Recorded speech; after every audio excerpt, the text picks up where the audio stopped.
Estamos estudiando el libro de Ruth y hemos llegado a su último capítulo, el desenlace final de esta extraordinaria historia de amor y redención.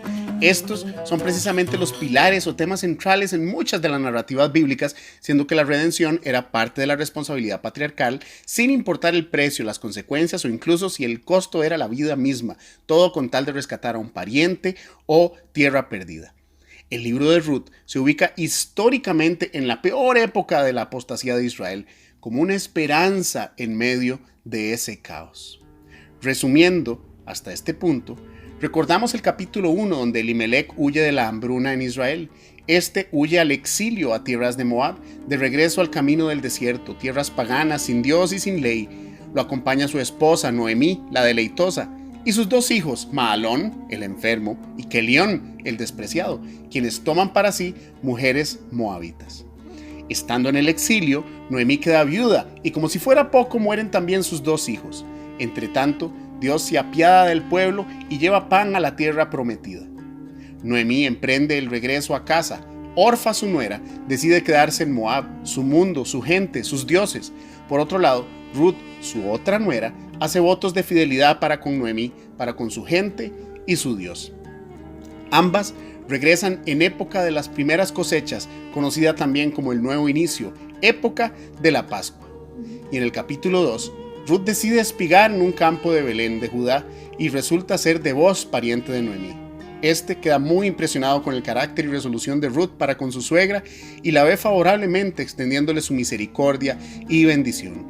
Al informar Ruth de esto a Noemí, esta exclama de gozo al realizar que este pariente podría redimirlas, librándolas de su precaria situación. En el capítulo 3, Noemí aconseja a Ruth de cómo solicitar el derecho de redención conforme a la ley, y ésta hace exactamente lo dicho por su suegra. Pero resulta que hay un pariente más cercano que Boaz, el cual tendría prioridad sobre este derecho. Boaz le da su palabra a Ruth y Noemí que él no descansará hasta solucionar este asunto. Ahora, continuemos. Ruth capítulo 4, versículo 1. Boaz subió a la puerta y se sentó allí, y aquí pasaba aquel pariente de Boaz, de quien Boaz había hablado, y le dijo: fulano, ven acá y siéntate. Y él vino y se sentó. La puerta de la ciudad es el lugar donde se reúnen los ancianos, las cabezas de clanes o líderes de la comunidad para juzgar los asuntos pertinentes del pueblo, algo así como un consejo municipal. Es muy interesante el detalle que encontramos en el relato con respecto a la autoridad de Boaz, quien al solicitar atención, éste la recibe inmediatamente y es obedecido, lo que nos hace pensar en su estatus o rango en la comunidad. Algo hermoso a recalcar es la dignidad con la que el autor del libro procede para con este personaje de quien no se conoce su nombre y se hace referencia solo como Peloni Almoni o fulano, que es un hebraísmo para referirse a alguien sin revelar su identidad, ya que sería un factor distractor en la dinámica del texto, así como un posible elemento especulativo o de juicio por parte del lector. Pero continuamos. Ruth capítulo 4, versículo del 2 al 5. Entonces él tomó a 10 varones de los ancianos de la ciudad y dijo: sentaos aquí. Y ellos se sentaron. Luego dijo al pariente: Noemí, que ha vuelto de Moab, vende una parte de las tierras que tuvo nuestro hermano Elimelech, y yo decidí hacértelo saber y decirte que la compres en presencia de los que están aquí sentados y de los ancianos de mi pueblo. Si tú quieres redimir, redime, y si no quieres redimir, decláramelo para que yo lo sepa, porque no hay otro que redima sino tú y yo después de ti. Y él respondió: yo redimiré. Entonces replicó Boaz: el mismo día que compre las tierras de mano de Noemí, debes tomar también a Ruth la moabita, mujer del difunto, para que restaures el nombre del muerto sobre su posesión. Boaz está convocando a una asamblea o un consejo. En la cultura hebrea se deben reunir al menos a 10 personas para que la asamblea tenga validez legal. A este mínimo número o quórum se le conoce con el nombre de minyan. Boaz expone la necesidad que tiene Noemí de redimir sus tierras, a lo que este pariente accede sin dudar. Pero la redención debe ser completa, y Boaz da las condiciones. No solo serán las tierras, sino también a Ruth la moabita, para levantarle descendencia a su marido difunto. Repasemos cuáles son los requisitos para que alguien pueda redimir. Debe ser un pariente, debe estar dispuesto y debe asumir todas las obligaciones del beneficiario. Ruth, capítulo 4, versículo 6. Y respondió el pariente: no puedo redimir para mí, no sea que dañe mi heredad. Redime tú, usando de mi derecho, porque yo no podré redimir. Por algún motivo que desconocemos, este primer pariente no puede redimir a Ruth.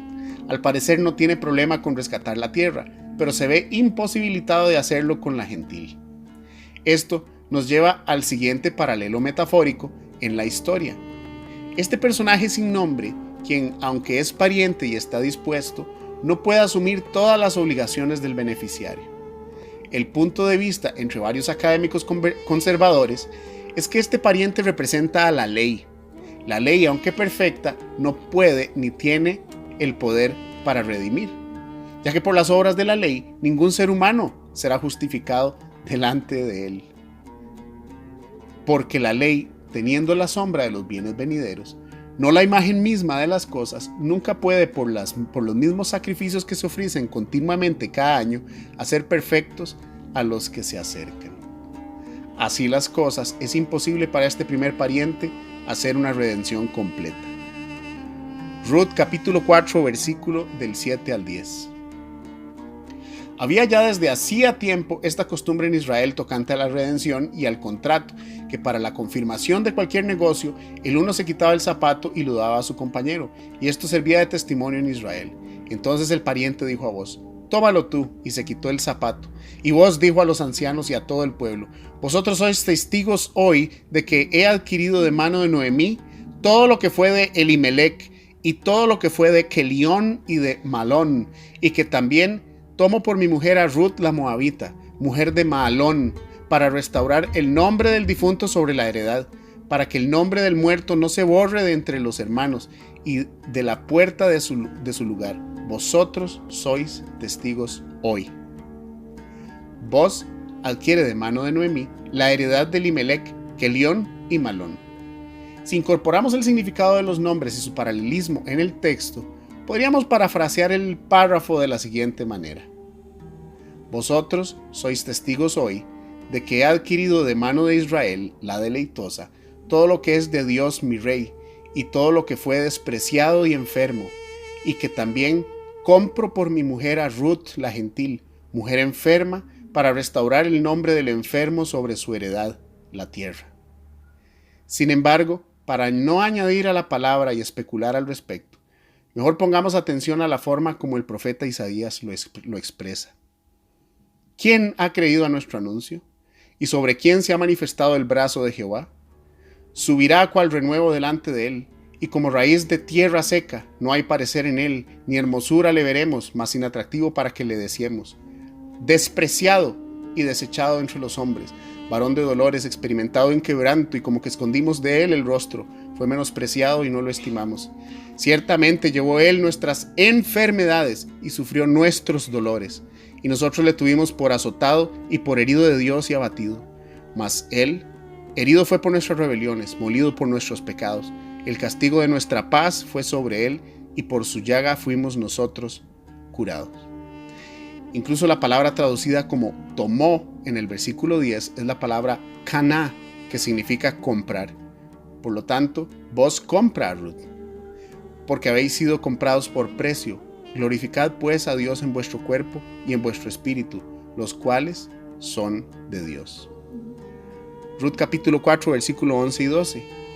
Y dijeron todos los del pueblo que estaban a la puerta con los ancianos: testigos somos. Jehová haga a la mujer que entra en tu casa como a Raquel y a Lea, las cuales edificaron la casa de Israel, y tú seas ilustre en Éfrata, y seas de renombre en Belén, y sea tu casa como la casa de Fares, el que Tamar dio a luz a Judá, por la descendencia que de esa joven te dé Jehová.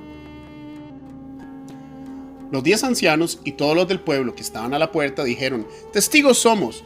Y las siguientes frases se asemejan a un brindis, aunque veremos que terminarán siendo una proclama profética. Jehová haga a Ruth la gentil como a Raquel y Lea, las cuales edificaron la casa de Israel. Esto es simplemente increíble. Que Ruth la Moabita sea como las madres de la casa de Israel es la alusión profética a la salvación de los gentiles, al injerto del olivo silvestre en el natural. Un eco de las promesas de Dios a Abraham y de cómo las naciones llegarían a ser suyas. En tu simiente serán benditas todas las naciones de la tierra, por cuanto obedeciste a mi voz. Se acordarán y se volverán a Jehová todos los confines de la tierra, y todas las familias de las naciones adorarán delante de ti.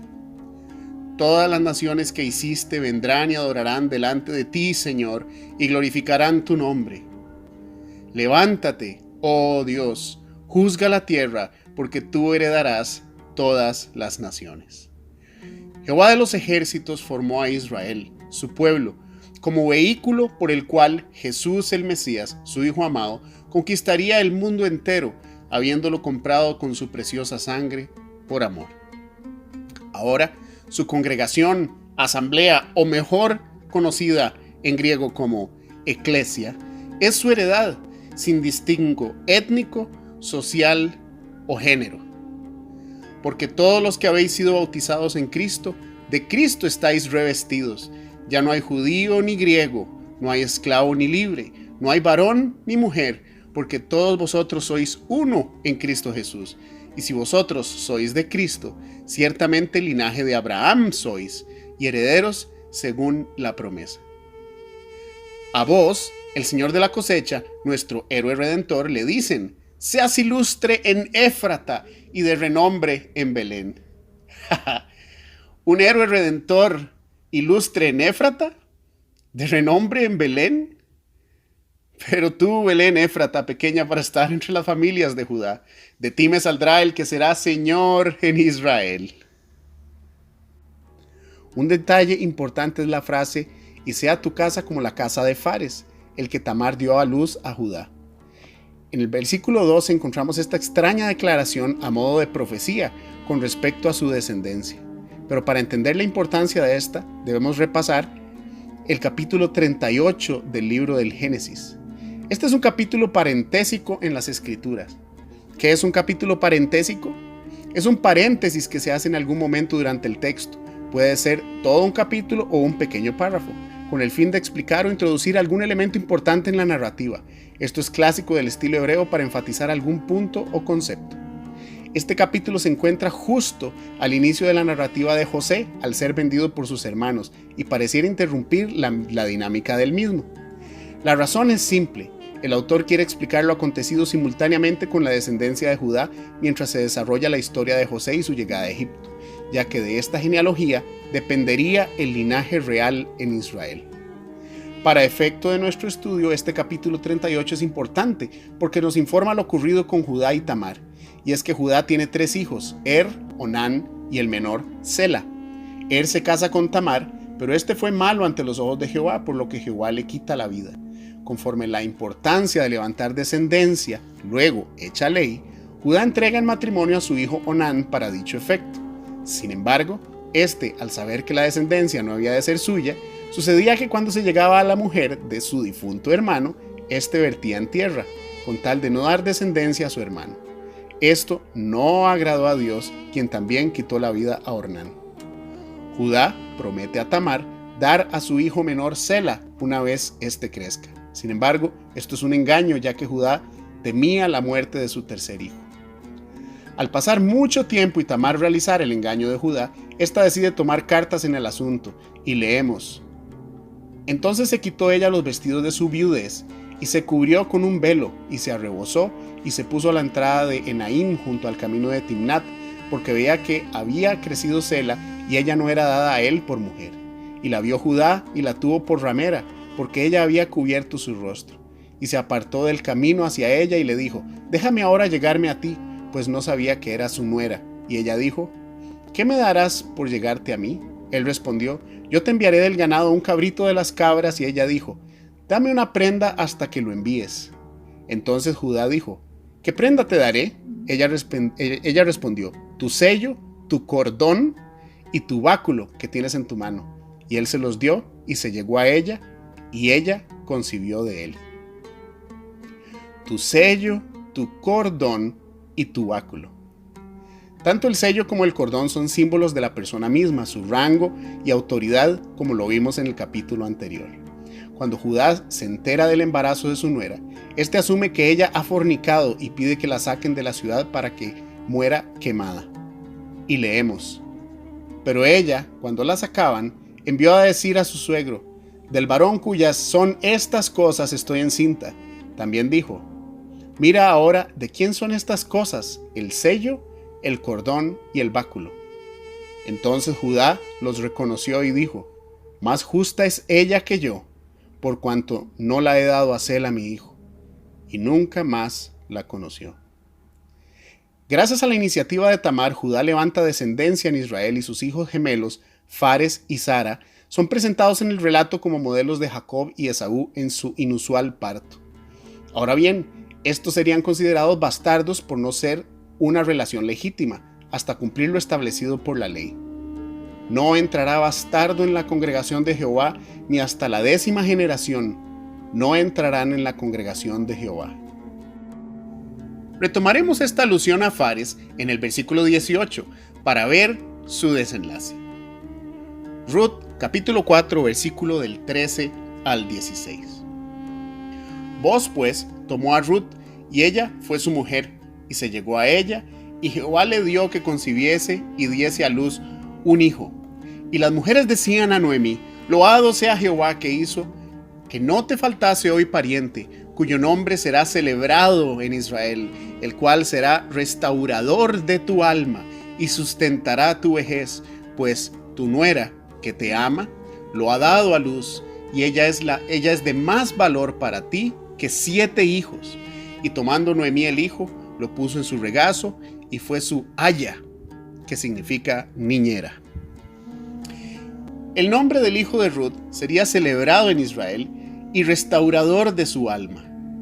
Ruth le ha sido más valiosa que 7 hijos, y es que esta frase es utilizada aquí y en otras instancias en las Escrituras como forma de expresar una gran bendición. Recordemos que el número 7 es el número completo, el número de Dios. Pero conozcamos el nombre de este niño en Ruth, capítulo 4, versículo 17. Y le dieron nombre las vecinas, diciendo: le ha nacido un hijo a Noemí, y lo llamaron Obed. Este es padre de Isaí, padre de David. El nombre del niño es Obed, que en hebreo significa siervo, adorador. Esta es la heredad de Noemí, el fruto de Ruth y de todo creyente que ha nacido de nuevo, ser un verdadero siervo y adorador. Ruth capítulo 4, versículo del 18 al 22. Estas son las generaciones de Fares.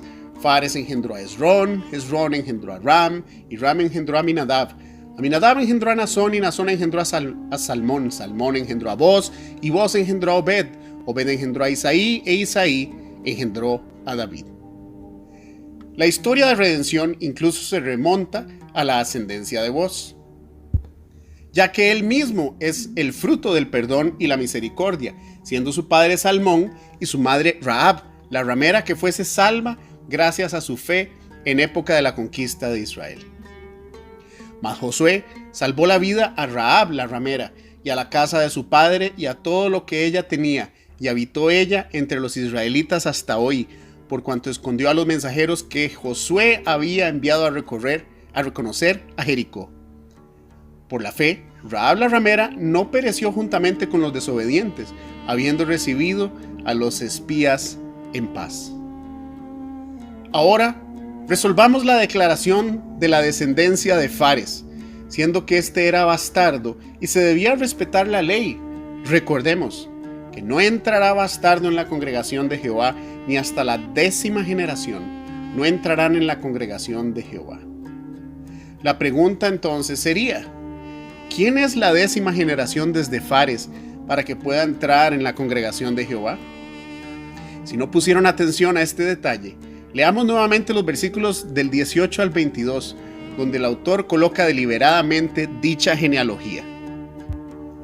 Estas son las generaciones de Fares. Fares engendró a Esrón. Esrón engendró a Ram, y Ram engendró a Aminadab. Aminadab engendró a Nazón, y Nazón engendró a Salmón. Salmón engendró a Boz, y Boz engendró a Obed. Obed engendró a Isaí, e Isaí engendró a David. El círculo profético se ha cerrado. La historia de redención anuncia al Rey: yo salvaré a mis ovejas, y nunca más serán para rapiña, y juzgaré entre oveja y oveja, y levantaré sobre ellas a un pastor, y él las apacentará. A mi siervo David, él las apacentará, y él les será por pastor. Yo, Jehová, les seré por Dios, y mi siervo David, príncipe en medio de ellos. Yo, Jehová, he hablado. Desde el punto de vista cristiano y en retrospectiva, la historia de Ruth ha tomado su forma completa, dejándonos perplejos en su nivel de complejidad, considerando que aún siendo una historia real, Dios nos ha dado un paralelo increíble de su plan redentor para con Israel y los gentiles, un magnífico patrón profético. Noemí, la deleitosa, como tipo de Israel, que en la apostasía es exiliada mezclándose con un pueblo pagano, en la diáspora o regreso a casa, una de sus nueras decide no acompañarla.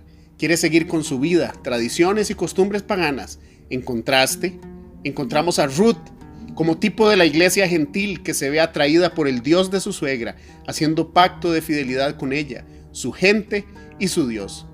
Finalmente, conocer al pariente redentor y postrarse a sus pies pidiendo su misericordia, refugiándose bajo la sombra de sus alas. Vos, Señor de la cosecha, quien ha decidido asumir la responsabilidad de la heredad del enfermo y el despreciado, redimiendo a la deleitosa y su amiga como un patrón profético de Jesús, el Mesías Redentor. Quizá usted se identifique con Ruth sin cuidado ni temor de Dios y quiera cambiar la dirección de su vida, o con Noemí en el exilio, que una vez lejos de su heredad y sufriendo las consecuencias, escucha el llamado del pan de vida para regresar a casa. Sin importar cuál sea su situación o circunstancia, usted necesita un redentor, alguien que pague el precio de sus errores, que quite el peso de su culpa y a cambio le dé como herencia el perdón y la paz que tanto necesita.